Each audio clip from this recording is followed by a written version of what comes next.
국내 증시 오늘 양시장 동반 상승 출발했는데요. 오전장에서는 오름폭을 좀 줄이는 것 같았는데 그래도 어제와 달리 오늘 코스피 코스닥 동반 상승 마감했습니다.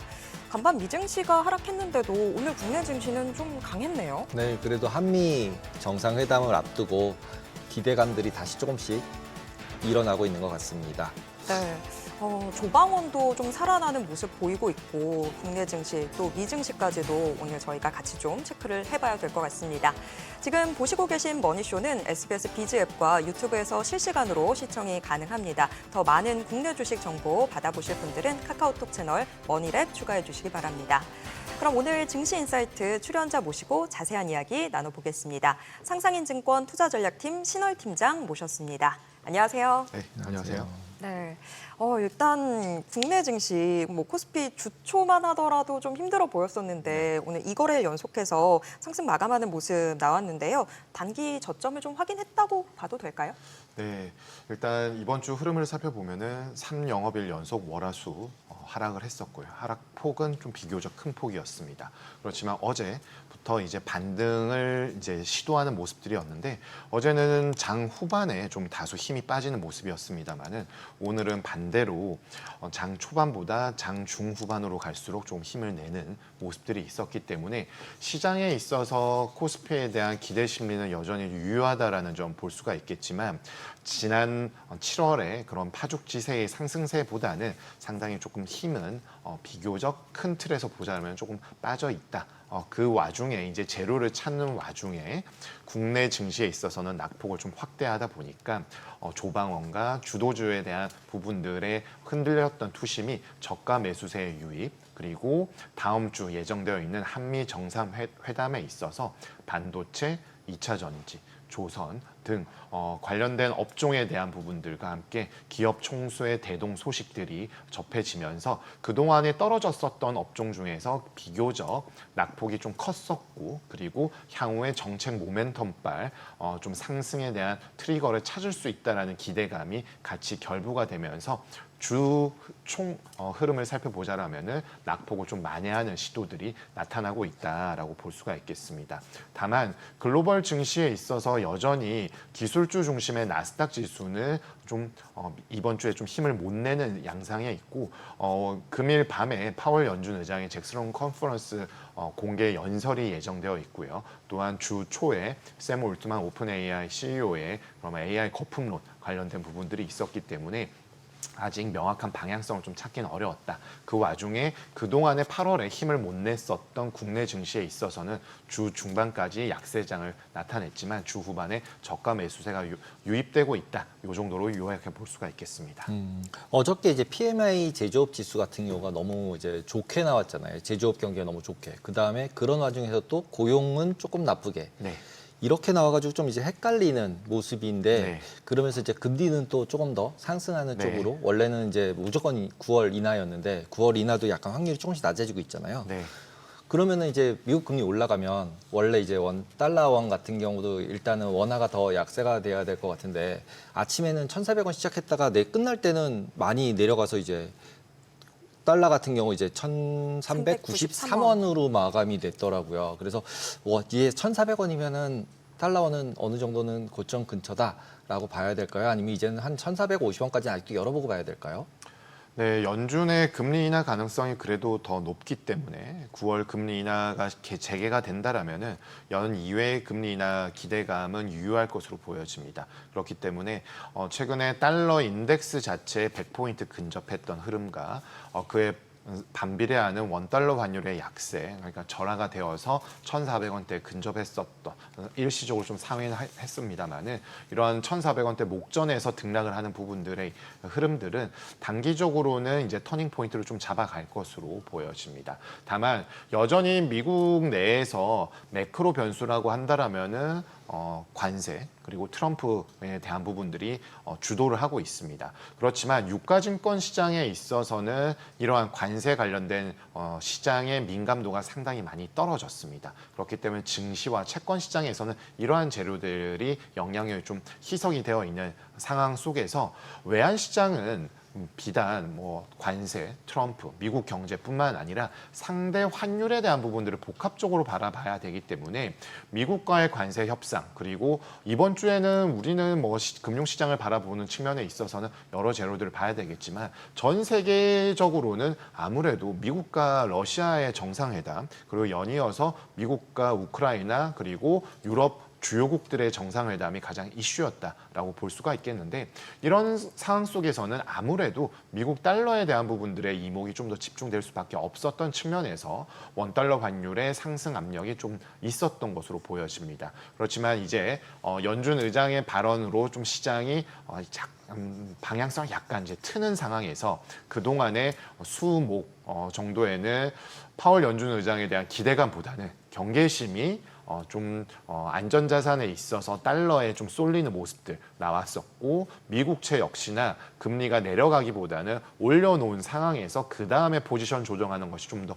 용이한 측면들이 있었기 때문에 이러한 흐름들이 나왔는데 오늘은 이제 12시간도 채 남지 않았기 때문에 어느 정도는 포지션에 대한 부분들을 잡아놓고 파월 연준 의장의 발언을 통해서 향후 연준의 정책 스탠스 그리고 금리 인하의 횟수와 속도에 대한 부분들을 가늠하는 그런 시간이 되지 않을까라고 볼 수가 있겠습니다. 근데 뭐 초점을 어디에 맞추냐에 따라서 다르긴 하겠지만 관세에 대한 민감도가 조금씩 전보다는 떨어졌다라고 네. 해주셨지만 간밤에 월마트 실적을 보면 또 기업들 측면에서는 이제 슬슬 관세의 영향이 나타나고 있는 건 아닌가라는 생각도 들거든요. 네, 맞습니다. 월마트 실적을 살펴봤을 때 매출은 늘었지만 이익단, 마진 확보에 있어서 굉장한 어려움을 나타내기 시작했다라는 측면들이 주가의 악재로 작용했고요.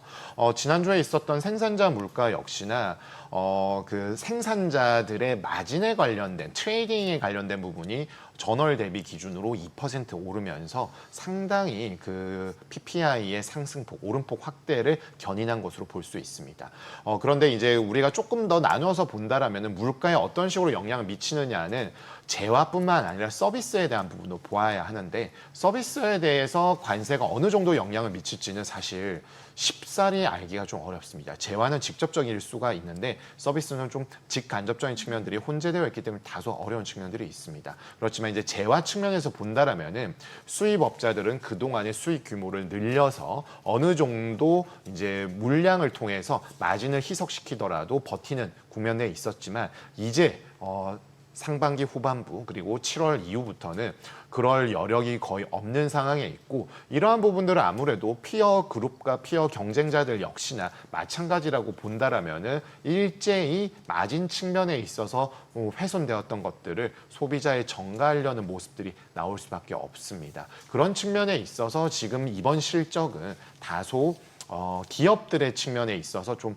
어려웠던 부분들이 이제 반영되기 시작했다라고 볼 수가 있는데 3분기 이후에는 어떤 식으로 전개될지 그러면 생산자가 소비자에게 전가를 했을 때 소비자들이 과연 다 받아줄 수 있느냐 이거에 대한 부분을 봐야 되는데 최근에 미시간대 소비자 심리지수와 컨퍼런스 보드 소비자 신뢰지수를 보게 되면은 여전히 뭐 아주 나쁜 것은 아닙니다. 그런데 그 큰 틀에서 흐름을 살펴보자라면은 1분기와 2분기 초반에는 좋다가 관세에 대한 부분들이 나타나면서 2분기 초반부터 상당히 후퇴를 했고요. 다시 관세 유예가 되면서 5, 6월 달은 괜찮았습니다. 그런데 이제 7월부터 다시 본격적으로 좀 하락하는 모습들이 나오게 되었는데 큰 틀에서 보자라면은 23년과 24년도에 올라가는 그림에서 이제 내려가는 국면으로 있기 때문에 소비에 대한 부분들을 아주 긍정적으로 바라보기에는 다소 어렵다라고 볼 수가 있겠고 여기에서는 우리가 이제 뽑아볼 수 있는 게 물가 측면도 말씀드렸지만 고용시장의 수급의 타이트함, 즉 근로자가 더 유리한 국면에서 이제는 고용주가 서서히 유리한 국면으로 바뀌는 측면도 있기 때문에 미국 경제의 화랑 국면에서는 이제 중립과 둔화에 대한 부분들을 좀 시선을 보고 대응해야 되는 측면들이 분명히 부각될 것으로 보여집니다. 그러니까 월마트 실적을 딱 발표를 보면 결국 관세 영향이 있는 거잖아요. 그러면 네. 관세 영향이 있으면 기업의 입장에서 지금 설명해 주신 것처럼 물건값을 올리든지 아니면은 고용을 줄여서 생산성을 높이든지 둘 중에 한 가지를 해야 되는 건데 둘 다 주식시장에는 굉장히 경제에는 다 네거티브한 거잖아요. 고용을 네. 악화시키거나 인플레이션을 높이거나 맞습니다. 그 두 개를 다 할 수도 있고 둘 중에 하나만 할 수도 있고 그럼 네. 호재가 높잖아요. 네. 그래서 이제 어저께 미국은 이제 빠진 거죠. 실제로 봤을 때는. 네. 근데 우리나라는 지금 오르는 게 어떻게 보면은 잭슨홀을 앞둔 선반영이다.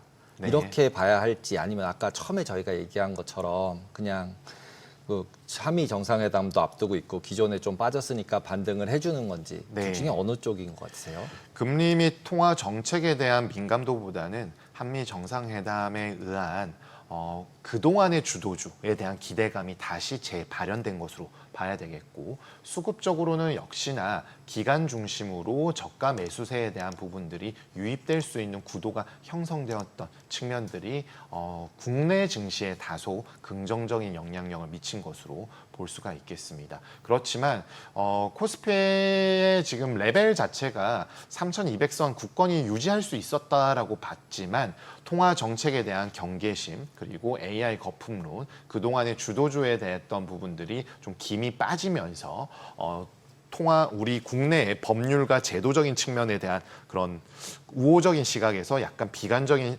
스탠스가 좀 나타났던 측면들 고려한다라면 일부 후퇴되어 있는 그림은 아직 깨지지 않았다라고 봐야 되는 것이고, 이것들을 깨고 다시 3,200포인트에서 300으로 가는 국면이 나타나기 위해서는 좀 전에 말씀드린 것처럼 한미 정상회담에 대한 트리거뿐만 아니라 제도적인 개편에 대해서 투자자들의 그런 시각들이 좀 더 반영된 부분들이 확인이 되어야 하는데, 다음 주에 아마도 일반적으로 8월 마지막 주에 내년도 예산안이 나오게 되는데요. 지금 이런 이슈들이 대부분 증세, 세입에 관련된 이슈가 있기 때문에 내년도 예산안에서 총 수입과 총 지출에 대한 부분을 봤을 때 어느 정도 방향성이 좀 확인될 수 있다라고 보여집니다.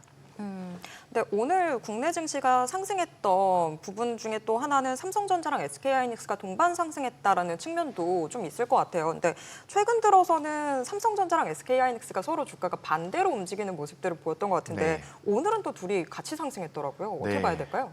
아무래도 이제 다음 주에 정상회담이 있기 때문에 반도체에 대한 부분들은 투심이 조금 개선될 수가 있겠고, 하이닉스는 아무래도 빅테크 기업들, 나스닥 기술주 중심의 빅테크 기업과 연동이 될 수 있는 상황에서 삼성전자가 최근에 좀 그와는 별건으로 움직였었던 것들은 대규모 수주가 테슬라와 애플 연이어서 나왔고, 그리고 엔비디아에 대한 공급 뉴스가 일정 부분 나오면서 올해의 사업에 대한 실적보다는 내년도에 대한 사업 실적과 향후 기술력의 격차를 극복해냈다라는 인식들이 서서히 반영된 측면들이 분명히 있다라고 볼 수가 있겠습니다. 다만 하이닉스 같은 경우는 뭐 최근에 나스닥의 그런 주춤하는 모습들이 있었지만 6월부터는 나스닥이 상당히 상승폭을 이끌어가면서 하이닉스 역시나 상승세를 가져갔었고요. 여기에 이제 오픈 AI에서의 AI 거품론, 빅테크 기업에 대한 고밸류 논란 등이 같이 겹치면서 일부 차익 실현 매물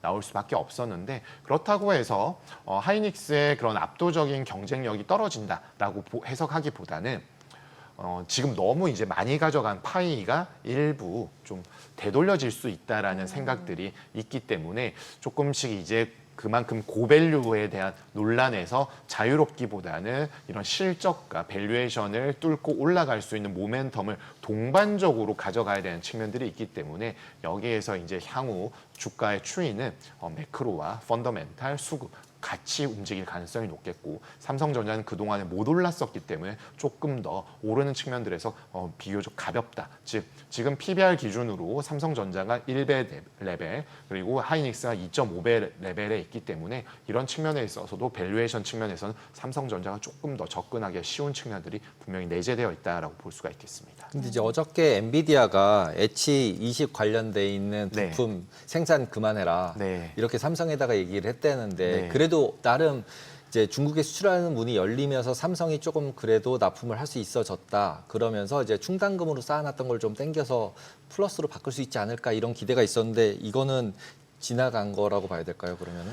네, 아무래도 그런 뉴스들은 이제 조금 이제 지금 향후의 주가에 반영되기보다는 최근에 이미 엔비디아의 중국 H20 수출 관련된 부분들에서 거의 좀 녹아져 있고, 그 이후에 나올 수 있는 재료들은 대부분 지난번에도 제가 나와서 말씀드렸다시피 중국과 미국의 그런 기술 경쟁, 패권에 대한 부분들로 해석하는 것이 좀 더 맞지 당장의 실적이나 매출에 대한 부분으로 이어져서 어떤 주가의 향방을 이끌어갈 수 있는 선행 지표로서의 재료로 작용하기에는 다소 좀 미흡한 측면들이 있지 않나라고 생각해 볼 수가 있겠습니다. 엔비디아 이야기 나온 김에 사실 이번 주에 지금 계속되고 있는 부분들이 AI 버블 이거 정말 왔냐 아니냐 이건데 그런 이야기들 대비해서 엔비디아 주가는 그렇게까지 크게 밀리거나 하는 모습은 아닌 것 같아서 정말 AI 버블이 있는 건지 주가에 어떤 정도의 영향을 미치고 있는 건지 좀 짚어주신다면. 과거에도 이제 나와서 말씀드렸다시피 엔비디아를 중심으로 한 그 빅테크 기업의 고밸류 논란은 항상 벗어날 수가 없는 재료인데 이번에 촉매제를 역할을 한 것은 이제 챗 GPT의 신모델 이후에 좀 노이즈가 있었고 거기에 이제 샘 올트만 CEO가 본인이 좀 자초한 측면들이 없지 않아 있어서 시점이 미묘하지만 지금 빅테크 기업이 미국 경제를 이끌어가고 그런 높은 밸류에이션에도 불구하고 주가가 유지될 수 있다라는 점은 향후 성장에 그 관련된 산업에 대한 성장성에 대해서는 의심의 여지가 없다라고 시장이 생각하고 있기 때문이고요. 많은 통계를 보셔서 아시겠지만 저도 깜짝 놀랐는데 인터넷에 대한 노출이 되어서 실생활에 유입되는 속도보다 지금 AI 모델을 통해서 업무에 적용하는 속도가 훨씬 압도적으로 빠르다라고 하는 것들은 이런 부분들을 방증하는 것이 아닌가라고 볼 수가 있겠습니다.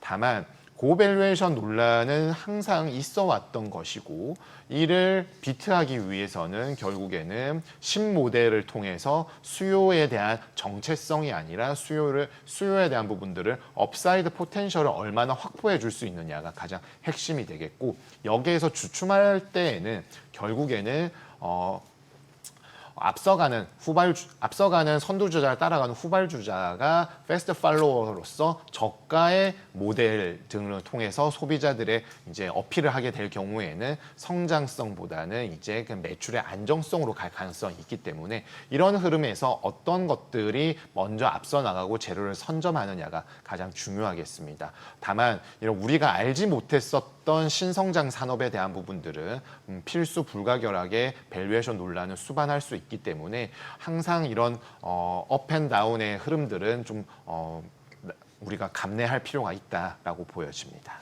근데 실제로 AI 관련 주식들 같은 경우 버블이 일려면 뭔가 레버리지가 껴 있어야지 한번 폭락을 할 거잖아요. 네. 근데 보통 이제 좀 베어리시하게 보는 분들은 지금 이제 그 마진을 가지고 트레이딩을 하는 비율 자체가 굉장히 커졌다. 마진 뎁 레이쇼 뭐 이런 것들이 거의 히스토리컬 하이다. 이렇게 얘기하는 분들도 있고 아니다. 그건 금액상으로는 당연히 커졌다. 근데 GDP 대비로 해서 보면은 그래도 높기는 높지만 그래도 완전 버블까지는 아니다. 네.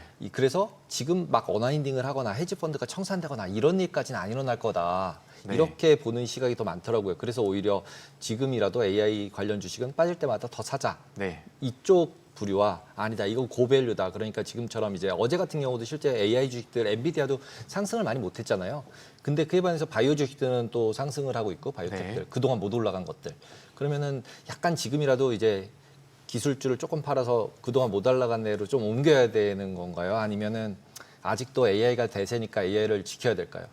네, AI 반도체 관련된 인터넷 관련된 부분들의 성장성에 대한 큰 의심을 하기에는 다소 좀 미흡한 측면들이 있다. 그리고 레버리지 활용에 대한 부분 역시나 워낙에 매출과 이익 마진율이 압도적으로 크기 때문에 이를 충분히 상쇄시킬 수 있기 때문에 향후에도 이러한 흐름들은 견지될 것이다라고 볼 수가 있겠습니다. 만약에 이런 밸류에이션 논란을 촉발시켰던 발언 말고 그 이외에 실적이 허수였다든지 아니면은 경쟁자가 비슷한 경쟁 수준을 나타내면서도 훨씬 저가의 모델을 통해서 잠식할 수 있다라는 그런 성장성에 대한 우려가 발생을 한다라면은 경기 사이클상 확장 국면에서 둔화 국면으로 가는 국면에 있어서 금융이나 유틸리티, 부동산 리츠와 같은 업종으로 자금의 이동이 좀 눈에 띄게 나타날 수 있겠습니다만은 지금은 그러한 국면들보다는 좀 전에도 말씀 주신 것처럼 지표에 대한 해석이 필요하기 때문에 아직 확장 국면이 끝난 것은 아니다. 다만 둔화에 대한 부분을 열어두되 이러한 부분들 여전히 성장에 대한 그런 압도적인 헤게모니는 미국 쪽에서 신성장, 빅테크 기업에서 이끌고 있기 때문에 그러한 부분들이 당장에 나타날 수 있다라고 보기에는 다소 어렵겠습니다. 즉, 이제 투자 세계에서 이런 말씀들을 하시는데 이 파티장에서 먼저 나갈 것인지 제일 늦게 나갈 것인지 아니면은 한 발을 걸쳐놓고 문 앞에서 있을 것인지 이러한 부분들을 많이들 얘기하시는데 지금 먼저 나갈 국면은 아니다라고 판단을 할 수가 있겠고 그리고 이제 금리 인하가 다시 재개되었을 때 경기 지표에 있어서 점진적인 둔화에 대한 속도를 나타낸다라면은 여전히 빅테크 기업과 기술주 중심으로 우호적인 환경이 펼쳐질 수 있다라고 보여집니다. 그렇지만 하드 랜딩과 같은 펀더멘탈상의 크랙이 가거나 이상 현상이 이제 금융 경제에서 나타나게 될 경우에는 기술주, 밸류에이션 논란이 있는 이런 업종과 종목의 주가의 큰 폭의 하락은 수반될 수 있는 가능성도 있기 때문에 여기에 대한 판단들은 미국 경제와 글로벌 경제, 기업들의 그런 시장 흐름을 이끌고 있는 기업에 대한 실적, 향후 성장에 대한 모멘텀을 판단하고 복합적으로 대응이 필요한데 현재는 소프트 랜딩에 대한 가능성이 높고 빅테크 기업들의 기술 헤게모니는 유지될 가능성이 여전히 압도적으로 높은 상황에 있기 때문에 양극단보다는 현재 흐름에서 저가 매수를 하는 것이 좀 더 적절하다라고 보여집니다. 지금 뭐 여러 가지로 경제적인 지표들에 대한 해석 때문에 다들 뭐 시장의 시각들이 엇갈리고 있는 것 같은데 간밤에 또 연준 이사들이 연이어서 좀 매파적인 발언들도 네. 내놨더라고요. 7월 FOMC 회의 의사록은 사실 고용 보고서가 나오기 전에 나왔으니까 물가에 좀 더 집중했다라고 생각은 했었는데 이제는 고용도 신경 쓸 줄 알았는데 여전히 연준 이사들은 좀 더 물가에 좀 더 치중하는 모습들을 네. 보였다고 저는 생각했거든요. 네. 어떻게 보셨나요? 네, 맞습니다. 대다수 연준 인사들은 여전히 물가에 대한 경계심을 놓지 않고 있다라고 평가하는 게 맞겠고요. 특히나 가장 핵심은 관세가 미치는 영향력에 대해서 금리나 소수 의견을 낸 연준의 월러 연준 이사와 보우만 연준 이사를 제외하고는 아직 잘 알 수가 없다라는 입장을 견지하고 있습니다. 그 말인즉슨 어찌되었든 간에 관세라는 세금 이슈가 경제 주체들에게 각인이 될 경우에는 기대 인플레이션이 높아질 수 있다. 그리고 기대 인플레이션 높아진 레벨이 고차가 될 경우에는 인플레이션, 지금 타겟이 2%인데 2% 중후반에서 실물 물가 지표가 계속 형성이 될 경우에는 중립적인 통화 정책으로 가는 데 있어서 상당히 조심스럽게 접근할 수밖에 없다라는 것이 연준 다수 인사들의 인식임을 이번에도 FOMC 의사록에서 확인할 수가 있었고요. 아무래도 시장은 좀 더 빨리 금리 인하를 해주기를 바라겠고 금리 인하를 아주 재촉하는 트럼프 대통령과 백악관 인사들 그리고 백악관의 의견에 조금 동조하는 월러 보우만 연준 이사 그리고 파월 연준 의장의 임기가 끝났을 때 어떤 인물이 될 것인지 이런 좀 뉴스거리들은 의사록과는 반대되는 측면에서 집중이 되었었기 때문에 아무래도 금리 인하 재료들을 찾는데 좀 집중이 되어 있었지만 연준 인사들 다수는 그와는 상반된 측면에서 보수적인 인플레이션에 대한 견해를 유지하고 있었기 때문에 이러한 좀 시장이 쉽게 환호하지 못하는 현상들을 나타내고 있다라고 볼 수 있습니다. 그렇기 때문에 오늘 밤에 있을 파월 연준 의장의 입장이 더 중요하다라는 점을 보여주겠습니다. 지금 물가 얘기 다시 이제 돌아가서 생각을 해보면 오늘 이제 레포트 하나 제가 보다 보니까 금융 억압이라는 단어가 나오더라고요. 네. 그래서 금융 억압이 뭐야? 그걸 찾아봤더니 결국은 금리 정부의 입장에서 부채가 많은 사람이 금리를 인하하고 금리를 인하했더니 인플레이션이 생기고 네. 그랬더니 성장이 발생하더라. 그러면 부채가 제일 많은 사람은 부채를 더는 꼴이잖아요. 네, 그렇죠. 실제로 금리 낮아서 이자 조금 내다가 그다음에 인플레이션이 생겼으니까 또 부채도 저로 적어졌고 네. 그러면 성장 생겨서 세금 더 걷고 그러면 지금 미국은 지금 금융 억압으로 단기 금리를 강제로 실세 금리보다 낮게 낮추려고 한다. 억지로. 그리고 그게 워킹할 것 같다. 이런 레포트가 있었어요. 어떻게 생각하세요? 네, 현재 금융 억압에 대한 개념이 잘 맞아떨어지기 위해서는 성장의 확장 국면이 좀 더 나타나면서 인플레에 대한 부분들을 용인할 수가 있어야 되는데 성장의 사이클의 기준에서 본다라면은 약간 꺾이고 있기 때문에 그 흐름이 맞아 떨어질지에 대한 부분들은 약간 퀘스천 마크를 가져갈 수밖에 없습니다. 지금의 금리 인하는 경기 부양에 대한 부분들보다는 월러 연준 이사가 얘기하는 것처럼 고용 시장에 있어서 질적 지표가 이미 악화되고 있기 때문에 금리 인하를 늦춰서는 안 된다라는 입장에 가까운 것으로 보여지고 이미 우리가 지표상으로 확인할 수 있는데 비농업 논팜보다는 졸츠 보고서와 같이 작년도까지만 하더라도 신규 고용 건수가 800만 건대 초중반에 형성되어 있던 것이 지금 700만 초중반까지 후퇴되어 있는 모습들을 본다라면은 사장님들이 근로자들을 덜 찾고 있다라는 것들을 보여주고 있기 때문에 아예 월러 연준 이사 같은 금리 인하 의견자들이 틀린 얘기를 하는 것은 아니다라고 볼 수가 있겠습니다. 그렇지만 지금은 성장과 물가 시크리컬 요인에 의한 물가가 올라온 것이 아니라 그동안에 돈을 풀었기 때문에 하이 인플레이션 국면에서 오름폭이 떨어지고 있는 과정 중에 관세라는 정책적인 모멘텀이 나타나서 우려가 있는 것이기 때문에 연준 인사들이 이를 어떻게 판단하는지가 좀 시간이 좀 걸릴 수밖에 없고 더더욱이 트럼프가 관세를 부과한다고 했다가 유예를 했고 또한 개별 국가들마다 관세 협상을 달리했기 때문에 이런 부분들이 상호 복합적으로 어떻게 영향을 미칠지 좀 더 시간이 필요하다라고 보여집니다. 그렇지만 연준 입장에서도 무작정 이걸 기다릴 수가 없기 때문에 더 어려운 측면들이 나타나는 것으로 보여지고요. 두 번째 측면에서 본다면 재정에 대한 이슈를 빼놓을 수 없는데 24년도 말 기준으로 연방정부 부채 총 규모가 36조 달러로 추정이 되고 CBO에서는 매년 2조 달러씩 늘어나서 2034년도에는 56조 달러까지 늘어난다라고 했습니다. 그런데 작년도에 연방정부 부채에 대한 이자를 써야 되는데 이 비율이 30년 만에 처음으로 GDP 대비 3%를 돌파했고 8,800억 달러를 기록을 했는데 작년도에 국방비를 얼마를 썼느냐? 9천억 달러 정도를 썼습니다. 거의 국방비만큼 이자가 나갔기 때문에 재무부나 트럼프 대통령이나 이를 다 낮추고 싶어하는 것은 맞는데 파월 연준 의장이 지난 FOMC 기자회견 때 이랬죠. 그거는 우리가 관여할 바가 아니다라고 했기 때문에 다른 컨셉으로 얘기하고 있는 부분들이 시장 참가자는 좀 더 혼선을 가져올 수 있고 어디에 입장을 두느냐인데 워낙에 트럼프 대통령의 그런 화려한 그 언사들과 액션들이 있어서 아무래도 시장은 트럼프 대통령이 좀 더 무게 중심을 싣고 있는 것이 사실이다. 단순히 생각해 보면은 빌린 사람은 정부고 빌려준 사람은 연준이니까 입장이 같기는 되게 어렵지 않을까요? 그것도 맞는 말씀입니다. 네.